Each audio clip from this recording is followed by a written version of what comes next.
Hello. Before we begin, a quick note. The Boy to Sleep podcast relies on you and sponsors, which means you will hear a quick advertisement before the beginning of tonight's episode. While the podcast is free, you are welcome to subscribe for just $2.99 per month, which supports the creation of this podcast and gives you an ad-free listening experience. Simply click the link in the show notes from your podcast app. Rest easy. This episode is brought to you by Prime. Obsession is in session, and this summer, Prime Originals have everything you want. Steamy romances, irresistible love stories, and the book-to-screen favorites you've already read twice.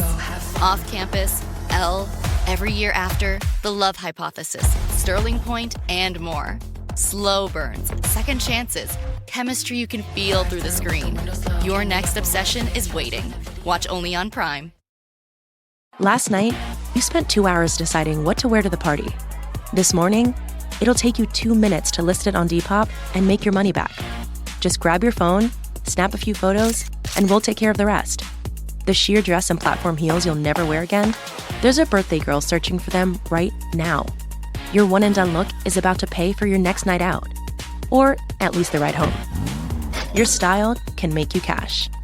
Start selling on Depop, where taste recognizes taste.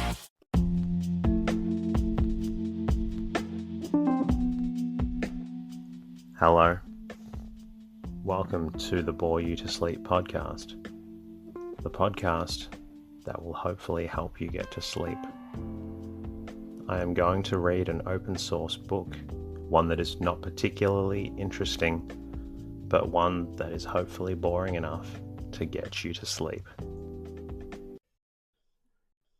My name is Teddy, and I aim to help people everywhere get a good night's rest. Sleep is so important, and my mission is to help you get the rest you need. The podcast is designed to play in the background while you slowly fall asleep. For those of you who are new to the podcast, you may not know that it started from my own struggles with sleep. I wanted to create a resource for others facing similar challenges, and I'm so grateful for the amazing community we've built together. The podcast is self-made and self-produced, which is why you'll hear a short ad at the beginning of each episode. These ads, along with support from subscribers and patrons on Patreon, enable me to keep delivering this podcast for free to those who need it. Thank you to everyone who shared their words of gratitude with me during the week, whether through the website or their podcast app. Your messages mean the world to me. My goal is to keep this podcast free and accessible to everyone, which is why you'll hear a short ad at the beginning of each episode. It helps generate financial support and creation for this podcast. If you would like to help support the podcast, there are a few ways you can contribute. You can follow the podcast in your podcast app and leave a comment. You can also become a subscriber for $2.99 per month. This creates for an ad-free listening experience and supports episode creation. If subscribing is not possible, an easy way to help is simply by leaving a review and rating in your podcast app. If you would like to say hello to me, you can do that by visiting the website boytosleep.com. And if you know someone out there who may also need a good night's rest, you're always welcome to share this podcast with them. In the meantime, lie back, relax, and enjoy the readings.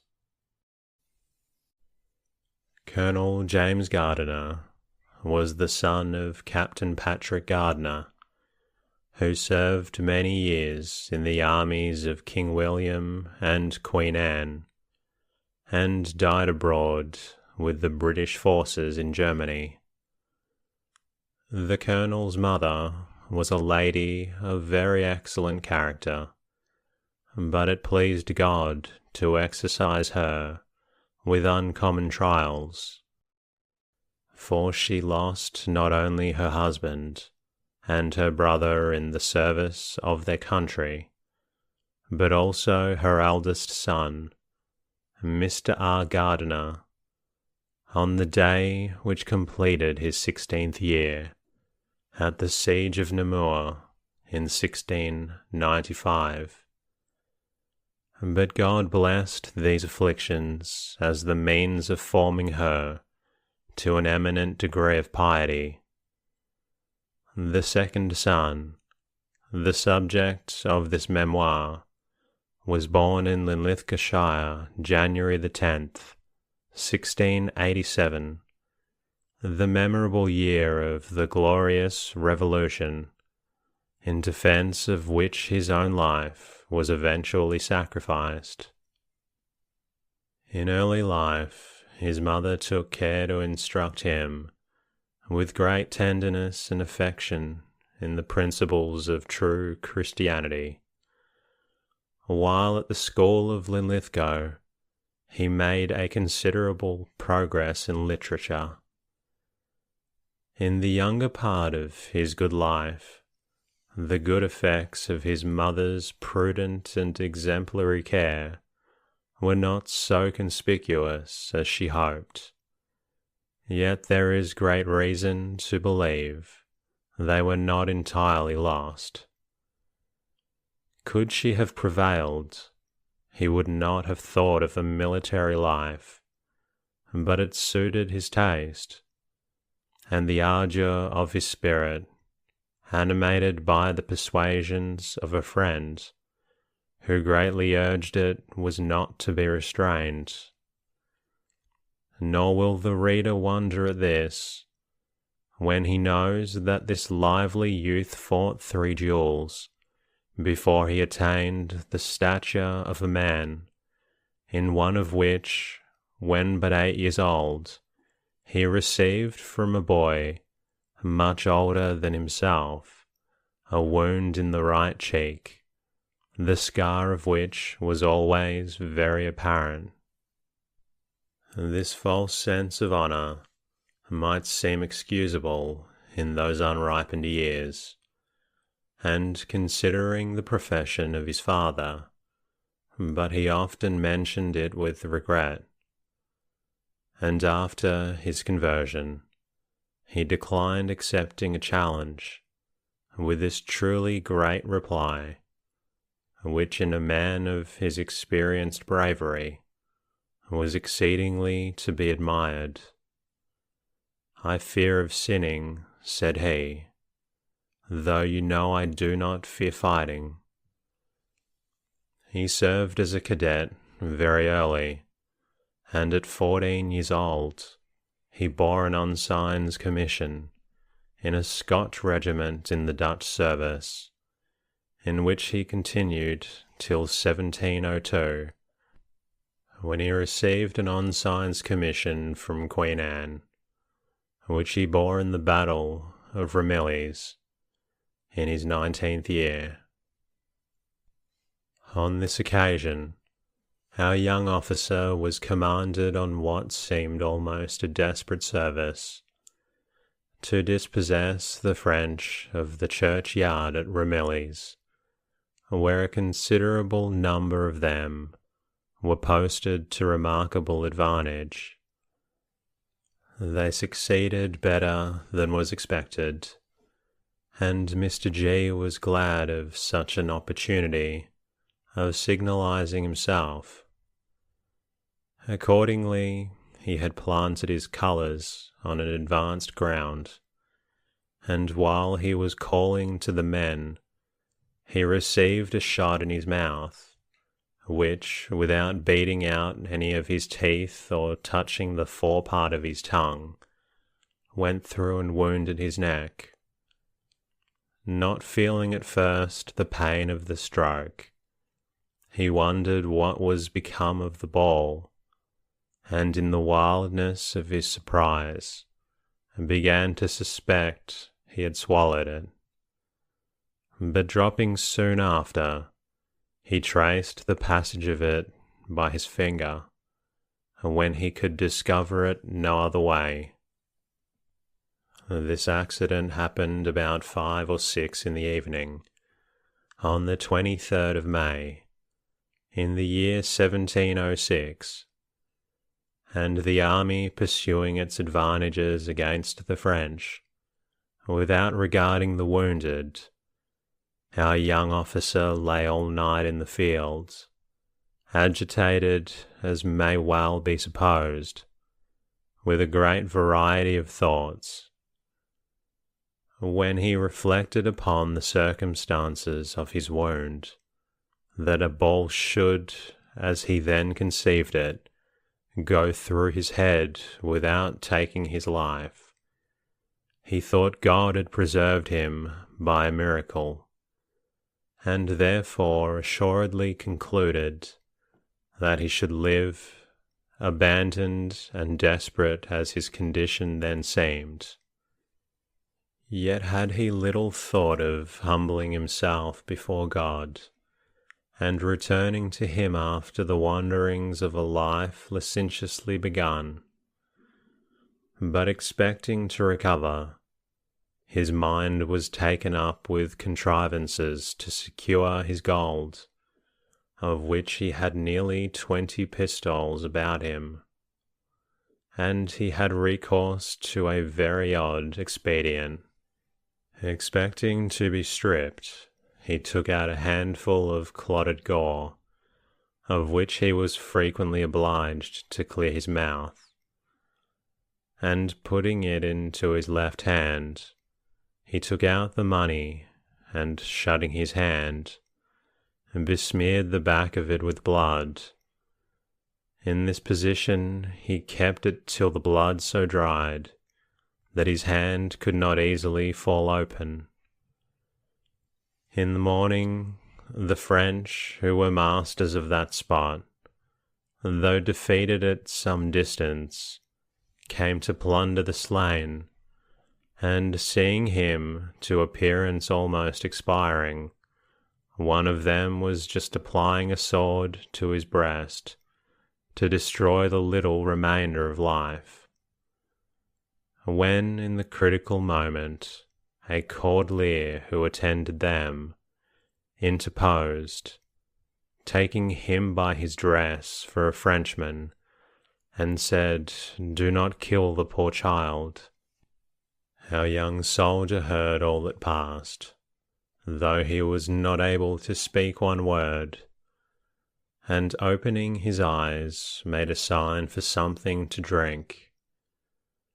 They gave him a sup of some spirituous liquor, which happened to be at hand, from which he said he derived a more sensible refreshment than he could remember from anything he had tasted, either before or since. Then asking by signs the friar to lean down his ear to his mouth, he employed the first efforts of his feeble breath in telling him that he was nephew to the governor of Hoy, a neutral town in the neighbourhood, and that if they could convey him thither, he did not doubt but his uncle would liberally reward them. He had indeed a friend there, but the relationship was pretended.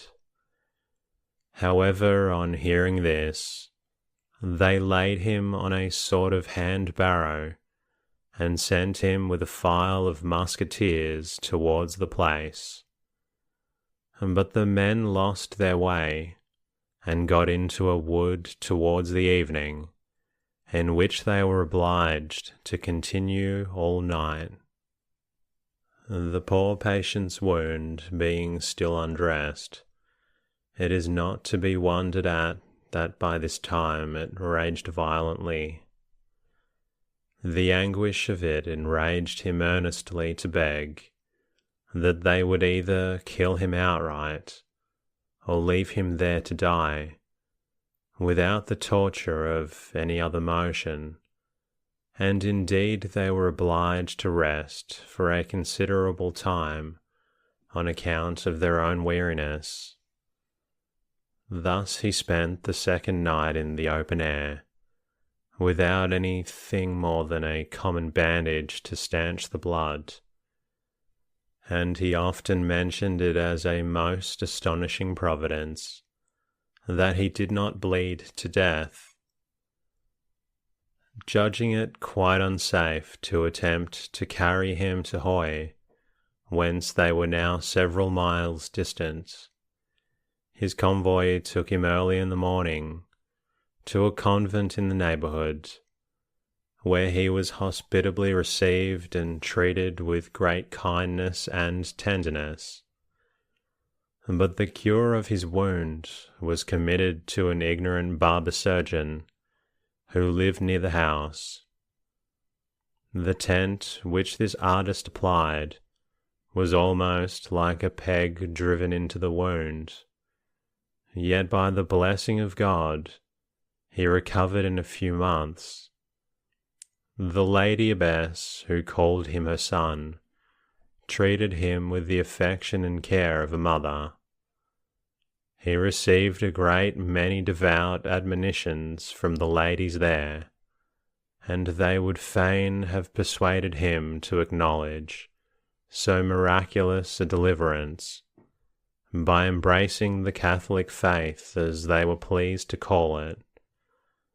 But though no religion lay near his heart, he had too much the spirit of a gentleman, lightly to change that form of religion which he wore loose about him.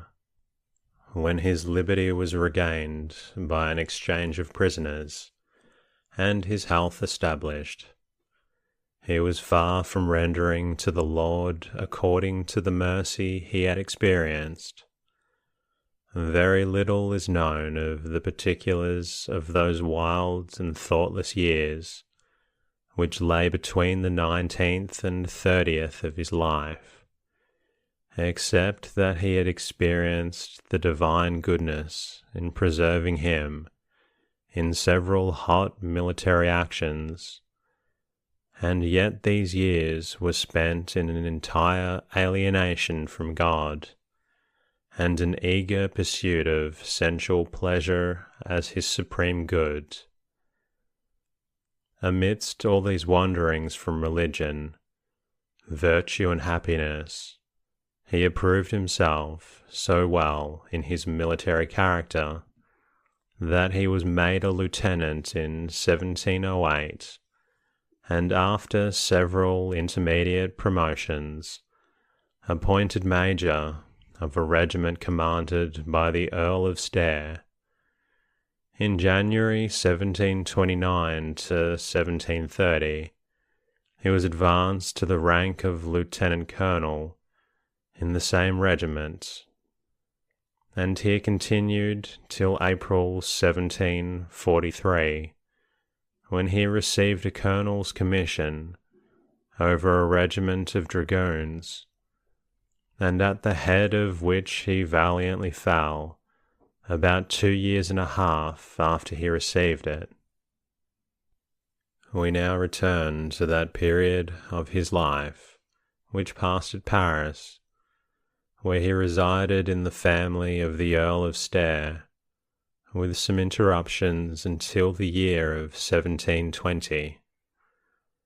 The Earl's favour and generosity made him easy in his affairs, though he was part of the time out of commission, the regiment to which he belonged being disbanded. This was in all probability the happiest part of his life, and also the most criminal. Whatever good examples he might find in the family where he lived, it is certain that the French court was one of the most dissolute under heaven.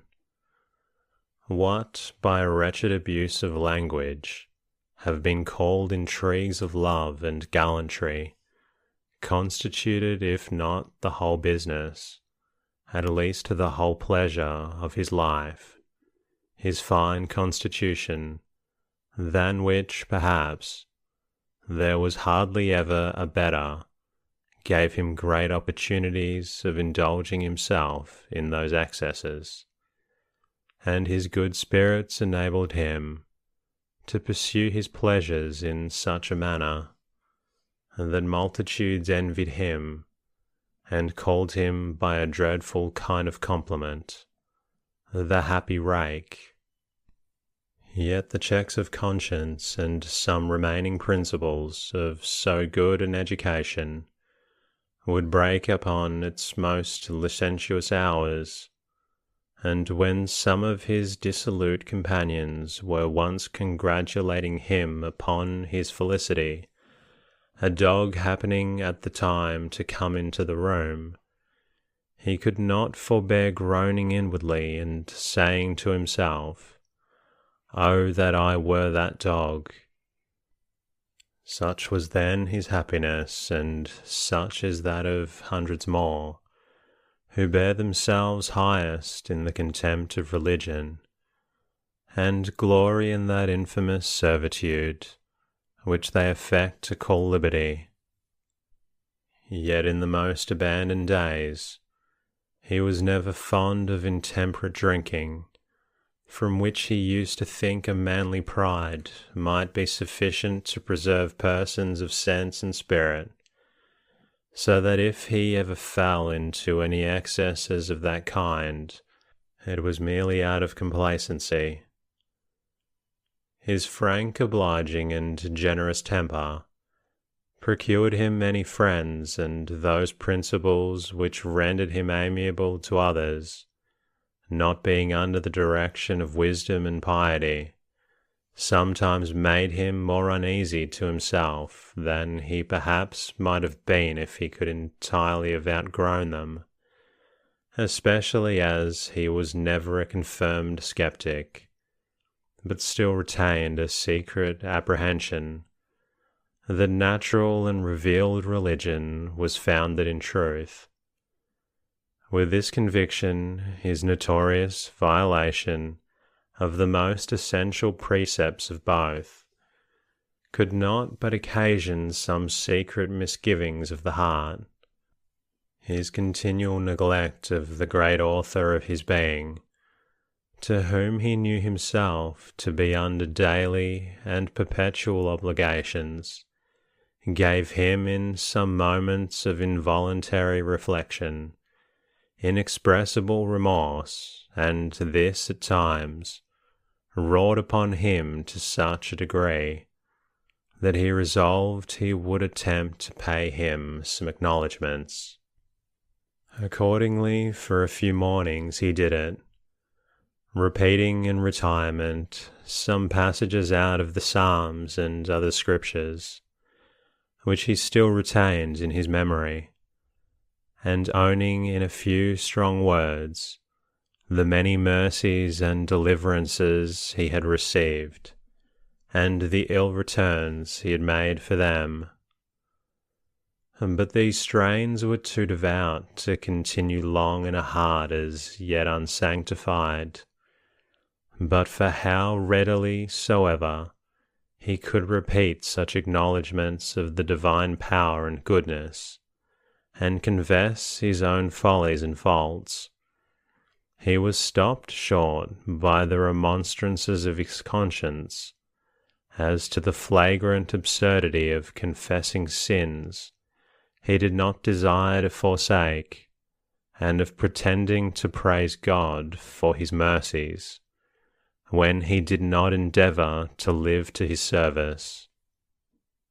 A model of devotion where such sentiments made no part, his good sense could not digest, and the use of such language before a heart-searching God, merely as a hypocritical form, while the sentiments of his soul were contrary to it, appeared to him such daring profaneness that, irregular as the state of his mind was, the thought of it struck him with horror. He therefore determined to make no more attempts of this sort, and was one of the first that deliberately laid aside prayer from some sense of God's omniscience, and some natural principle of honour and conscience. These secret debates with himself and ineffectual efforts would sometimes return, but they were overborne again and again by the force of temptation, and it is no wonder that in consequence of them his heart grew still harder. Neither was it softened or wakened by the very memorable deliverances which at this time he received. Once he was in extreme danger by a fall from his horse. As he was riding fast down a hill, the horse threw him over his head and pitched over him, so that when he rose the beast lay beyond him and almost dead. Yet though he received not the least harm, it made no serious impression on his mind.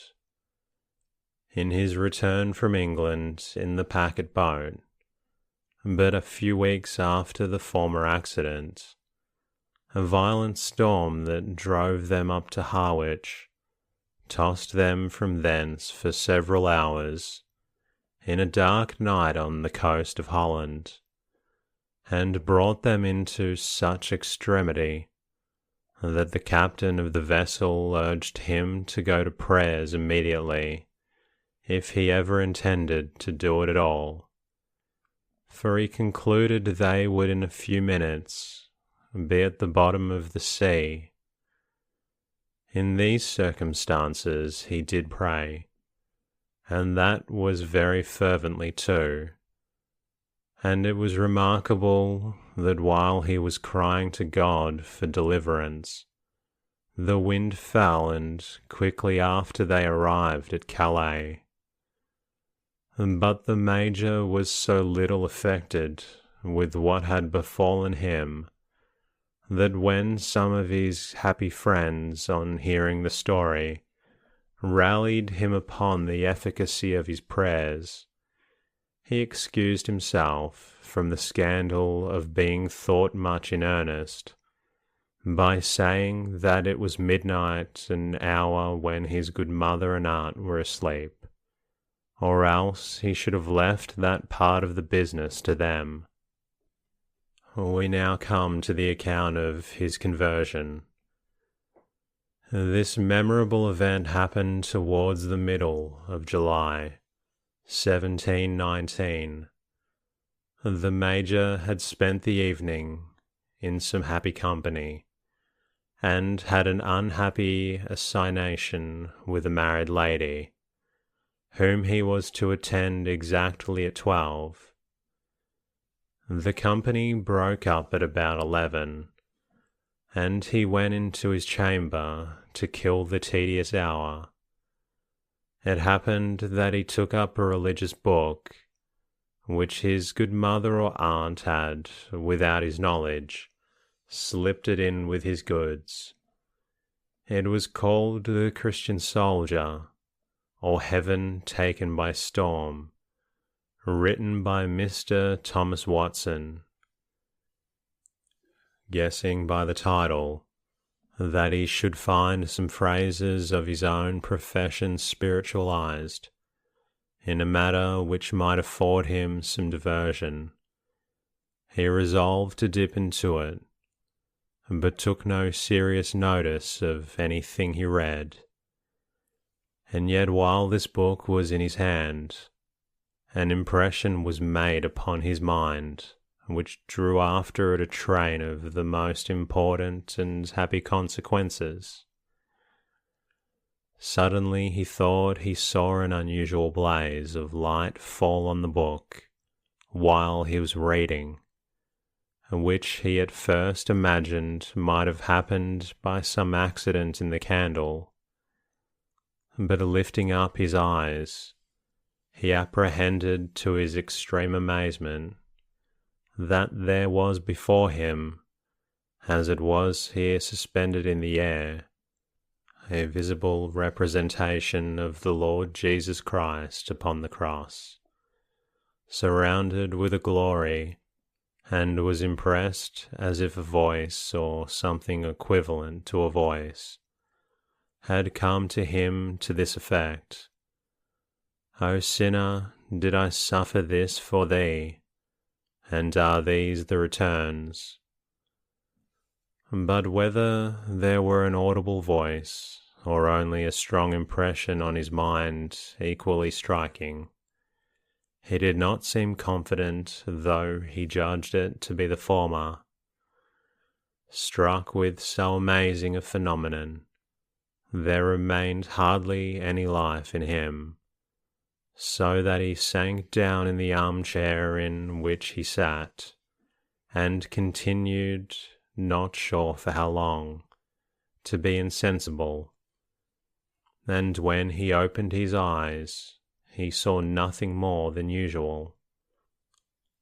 It may be easily supposed he was in no condition to make any observation upon the time during which he remained insensible, nor did he throughout all the remainder of the night once collect that criminal assignation which had before engrossed all his thoughts. He arose in a tumult of passions not to be conceived, and walked to and fro in his chamber, till he was ready to drop down in an unutterable astonishment and agony of heart, appearing to himself the vilest monster in the creation of God, who had all his lifetime been crucifying Christ afresh by his sins, and now saw, as he assuredly believed, by a miraculous vision, the horror of what he had done. With this was connected such a view both of the majesty and goodness of God as caused him to loathe and abhor himself, and to repent as in the dust and ashes. He immediately gave judgment against himself that he was not worthy of eternal damnation, was astonished that he had not been immediately struck dead in the midst of his wickedness, and though he assuredly believed that he should here long be in hell, and settled it as a point with himself for some months, that the wisdom and justice of God did most necessarily require that such an enormous sinner should be made an example of everlasting vengeance, and a spectacle as such, both to angels and men, so that he hardly durst presume to pray for pardon. Yet what he then suffered was not so much from the fear of hell, though he concluded it must soon be his portion, as from a sense of that horrible ingratitude he had shown to the God of his life, and to that blessed Redeemer, who had been in so affecting a manner set forth as crucified before him. And that concludes tonight's readings. I hope you're feeling drowsy, and if you're not quite ready yet, then feel free to listen to another episode. In the meantime, I'll be working on bringing you another episode very soon. Good night.